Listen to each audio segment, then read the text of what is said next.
Hi there, hope you're having a good day. Welcome back to another video. Today we'll be talking about Anthony Edwards' first ever signature shoe, the Adidas AE1.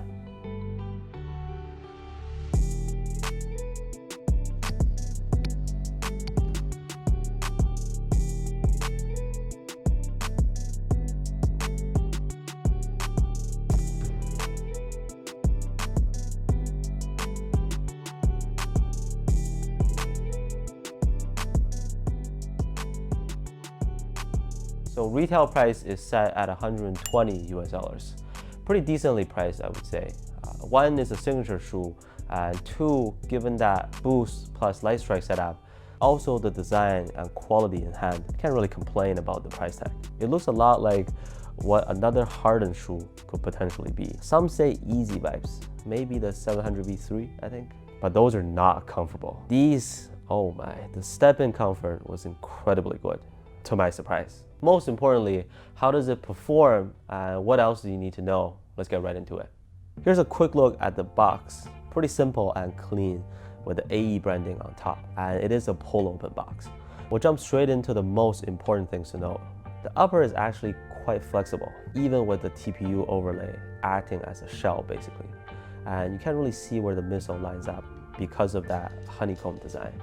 Very unique, let's say, but the reality is breathability isn't the best. I could feel my feet heating up a little bit inside while I was playing in them. The collar is nice and stretchy. On the interior, there's an elastic strap connecting to the tongue as well.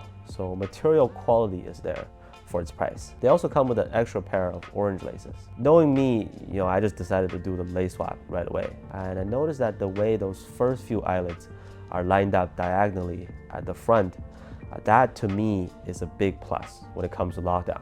Some herringbone patterns on the outsole, and we'll get into the traction performance very soon. Perhaps the most important thing, I remember that Adidas says something like ultra lightweight in their product description. Whichever part they're referring to, this is not a lightweight shoe. And to be absolutely fair, at 540 grams for size 10.5, this is definitely a heavy shoe, like even heavier than the Harden Volume 7. To give you a reference. On feet, they feel all right. Like it wasn't a tank that slows you down or anything, but just thought I'd point that out for those of you who much prefer lighter shoes. As to how the AE1 performs on the court, cushion is pretty good. Based on the formula, Boost and Lightstrike, if you've played in the recent Hardens and Trae Youngs, well, the Trae Young 1 and 2, not the 3, you should probably know what to expect already. On its own, responsiveness is good. You get a nice subtle bounce. Nothing crazy, but with the way the heel presses down, you get a nice feedback and it doesn't feel like a stiff shoe on feet. Step-in comfort is amazing.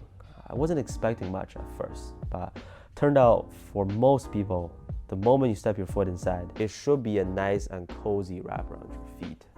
No weird plasticky feeling or pinching anywhere on the upper. If you got these already, let me know if that's the case for you as well. Traction, I would say it's decent.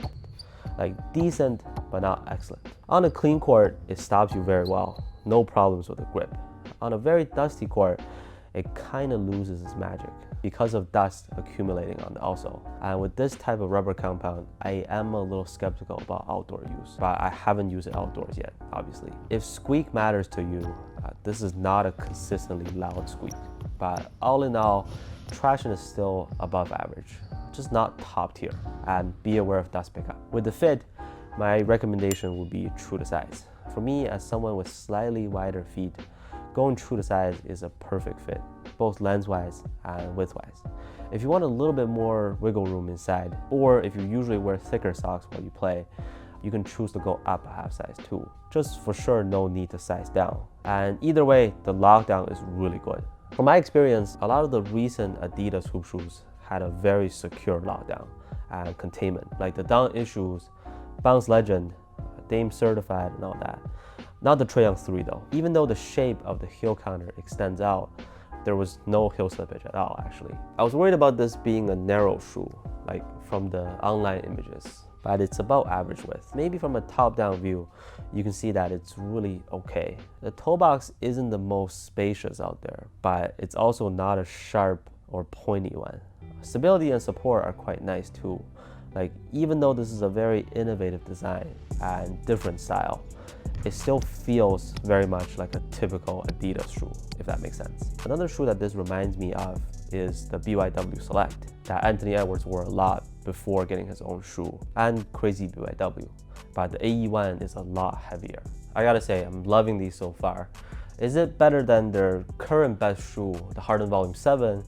I'll have to update on that later. But compared to their most recent release, the Down Issue 5, both of these have the exact same price, 120 bucks.